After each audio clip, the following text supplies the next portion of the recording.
नमस्ते friends. Income tax related और एक वीडियो में आप सभी का स्वागत है। इनकम टैक्स एक्ट के सेक्शन 80C से लेके सेक्शन 80U तक टैक्स पेयर्स को उनके इनकम से डिडक्शंस मिलते हैं, जिससे वो टैक्स पेयर उनका इनकम टैक्स बचा सकते हैं। तो आने वाले कुछ वीडियोस में हम लोग सेक्शन 80C से लेके सेक्शन 80U तक हर सेक्शन के बारे में एक एक करके समझेंगे। आज इस वीडियो में हम लोग सेक्शन 80C और सेक्शन 80CCC के बारे में बात करेंगे। तो सबसे पहले अगर हम बात करें सेक्शन 80C की, तो इस सेक्शन 80C के अंतर्गत इंडिविजुअल और एचयूएफ टैक्स पेयर को 1,50,000 रुपये तक का डिडक्शन मिलता है। और इस सेक्शन के अंतर्गत जो 1,50,000 का डिडक्शन मिलता है वो सेक्शन 80C, सेक्शन 80CCC और सेक्शन 80CCD सब सेक्शन 1 इन तीनों को मिला के 1,50,000 रुपये तक का मिलता है। इस सेक्शन के अंतर्गत टैक्स पेयर को कई सारे ऑप्शंस अवेलेबल है, जिनमें निवेश करके टैक्स पेयर डिडक्शन प्राप्त कर सकता है। तो अगर हम उन डिडक्शंस के ऑप्शन की बात करें,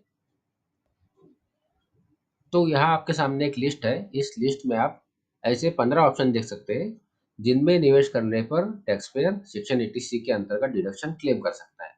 जैसे कि सबसे पहला ऑप्शन है लाइफ इंश्योरेंस प्रीमियम, एन्युइटी का पेमेंट, एम्प्लॉयज प्रोविडेंट फंड में जो कंट्रीब्यूशन किया जाता है उसका डिडक्शन, पब्लिक प्रोविडेंट फंड में जो इन्वेस्टमेंट किया जाता है उसका डिडक्शन, सुपर एनुएशन फंड में जो इन्वेस्टमेंट किया जाता है उसका डिडक्शन, सुकन्या समृद्धि योजना के अंतर्गत जो इन्वेस्टमेंट की जाती है उसका भी डिडक्शन टैक्स पेयर को मिलता है।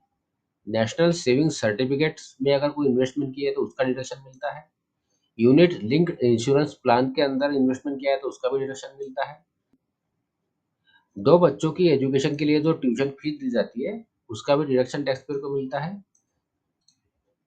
होम लोन के रीपेमेंट पे जो प्रिंसिपल अमाउंट का पेमेंट किया जाता है उसका भी डिडक्शन सेक्शन 80C के अंतर्गत मिलता है। इक्विटी लिंक्ड सेविंग स्कीम के अंतर्गत अगर कोई इन्वेस्टमेंट किया है तो उसका भी डिडक्शन मिलेगा। टैक्स सेविंग फिक्स्ड डिपॉजिट में इन्वेस्टमेंट किया जाता है तो उसका भी डिडक्शन टैक्स पेयर को मिलता है। सीनियर सिटीजन सेविंग स्कीम में जो इन्वेस्टमेंट किया जाता है उसका भी डिडक्शन मिलता है। और नेशनल पेंशन स्कीम एनपीएस में जो इन्वेस्टमेंट किया जाता है उसका भी डिडक्शन टैक्स पेयर को सेक्शन 80C के अंतर्गत मिलता है।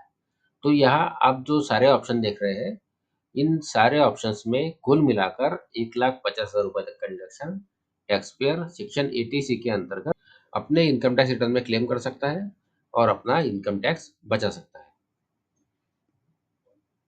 अब बात करते हैं सेक्शन 80CCC की। इस सेक्शन के अंतर्गत स्पेसिफाइड पेंशन फंड में जो इन्वेस्टमेंट किया जाता है उसका डिडक्शन टैक्स पेयर को मिलता है। जैसा कि मैंने पहले ही बताया है, सेक्शन 80C, सेक्शन 80CCC और सेक्शन 80CCD सब सेक्शन 1 इन तीनों सेक्शन में कुल मिलाकर 1,50,000 रुपये का डिडक्शन टैक्स पेयर को मिलता है।